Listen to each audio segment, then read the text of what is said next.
You're listening to the Weekend Sport Podcast with Jason Pine from News Talk ZB. Let's get you across the Tasman. Our regular Australian correspondent from codesports.com.au is Adam Peacock, who's on the line. Adam, great to chat. Live Golf has hit Adelaide, the Grange in Adelaide. First day yesterday. They play again today and tomorrow. How was it yesterday? Yeah, it went off. It was, and same again today. It's fantastic atmosphere, and this is what Greg Norman had in mind when I think they set it up, and it hasn't really taken off. Hasn't had this kind of atmosphere at other places. Certainly in America, I just get the feeling they should only play, if they're having 14 events, play like 2 or 3 of them in America and just make it a worldwide tour. That's what Greg wanted in the first place all those years ago, taking on the PGA Tour, saying it should be a world tour. It shouldn't just be the world extends to the edge of the American borders. It was a fantastic atmosphere yesterday. It's not everyone's cup of tea. You got dance music playing in the middle of backswings. You got DJs hyping the crowd and all that. You got a famous DJ over here who's a mate of Cam Smith-Fisher, who played their after party yesterday. He runs the party hole, I think is the 12th of par 3. Cam Smith's gone up there, blocked one to the right, so missed the green. He ended up bogeying. But as he's walking up to his ball, Fisher bolts from the crowd with a shoey and says, "You want a shoey?" halfway through his round. Now, Cam said no thanks, but he was laughing his head off. But it's that kind of vibe, and it's different. And Greg's adamant that the average age of the usual golf watcher is about 65 in America. They need to lower that if they're going to grow the game, and he sees an opportunity. Now, the methods are very controversial. Where the money's coming from is controversial, but what you can see yesterday in Adelaide is the picture of, I think, what they want. Absolutely. No, it's I guess it's easy to relate it to T20 and cricket, isn't it? And shorter forms of other games, sevens in rugby and things like that, nines in rugby league. But the opening of the game to new, fresh, young viewers, particularly on-course viewers, it simply can't be denied, can it? No. Well, this is a sport that if you're going to go and play, it takes 4.5 hours. So, or minimum. And if you add travel to a course, so if you're going to sit down and watch to invest all that time, this is sugar hit golf, and is that a problem? Well, I don't think so. As long as the other stuff, the majors and the big tournaments, they still exist. They've still got 72 holes. They've still got a cut. The traditional form, that's fine.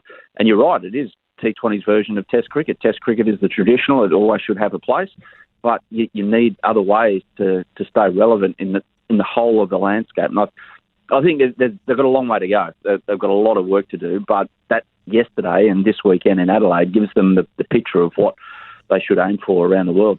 Well, let's move to Test cricket because the Australian 17-man squad has been named for the World Test Championship final and then the Ashes, of course. What are the main features of the squad that's been named for what is a really, really big period for Australian Test cricket?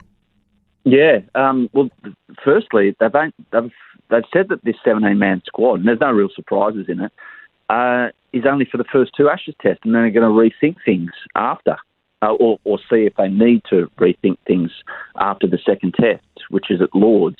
I've never known it to be that way, but then they counteract it and say, well, we do that with the Australian Test series. We reconvene after every test and we rejig the squad. So when you look at it like that, fair enough. It's not your traditional Ashes tour. There's no tour matches this time, which it still rankles me, but that's the byproduct of a crowded calendar. Dave Warner, he's the talking point. He averaged 10 last Ashes series over there in England. Stuart Broad just gave him a torrid time.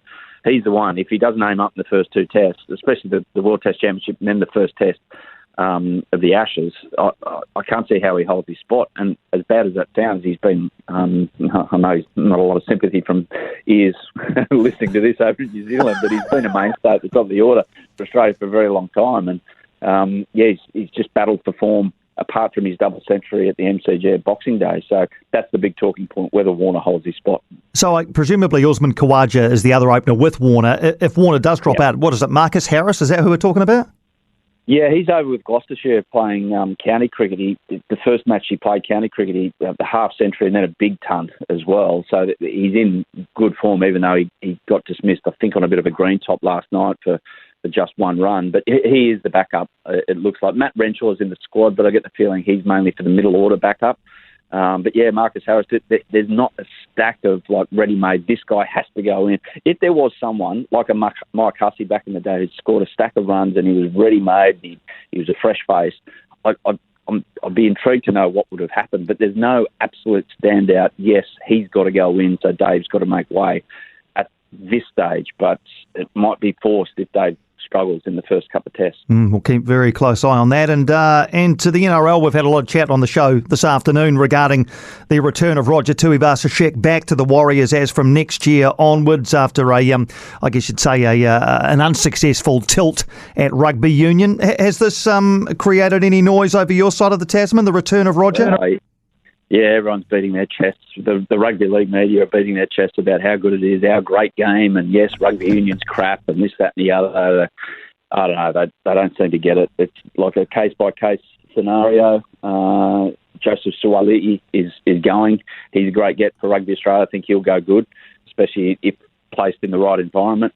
RTS, I'm not entirely sure. Like, has he any hope of making the All Blacks World Cup squad? No. Yeah, well, there you go. I wouldn't be surprised if he's there before the end of the season at the Warriors. If that's the case, he plays out the Super Rugby. He's out injured at the moment, I believe. But, yeah, look, he's a great get for the Warriors, who are on the up under Andrew Webster. So it's in isolation. But, yeah, there's this whole rugby union. It's kickstarted by Eddie Jones coming back. It happened 20 years ago when he nicked Wendell Saylor, Matt Rogers, Lottie Takiri, and he nearly got Andrew Johns. And it's happening again. He's come in and said, well, let's get some leagueies across. And it's created this whole debate that rugby union needs this for publicity and it's a crap game and who cares if you can see the world and all that. It's tiresome, some of it. But, yeah, it's one back for rugby league is how it's been viewed over here. All right. Good stuff, Adam. Great to catch up, as always. Adam Peacock, our regular Australian correspondent, about this time every Saturday afternoon. Read him at codesports.com.au. For more from Weekend Sport with Jason Pine, listen live to News Talk ZB weekends from midday or follow the podcast on iHeartRadio. Hello, I'm Liam Dan, Business Editor-at-Large for the New Zealand Herald, and I'm back with another season of my podcast, Money Talks. In this series, we're not going to tell you how to get rich. We're not going to try and pick the next interest rate move. Instead, I'll be talking to some interesting New Zealanders about how money has shaped their lives and what they've learned about it through the years. Join us every Saturday for a new chat with an exciting range of guests from the world of business, politics and entertainment.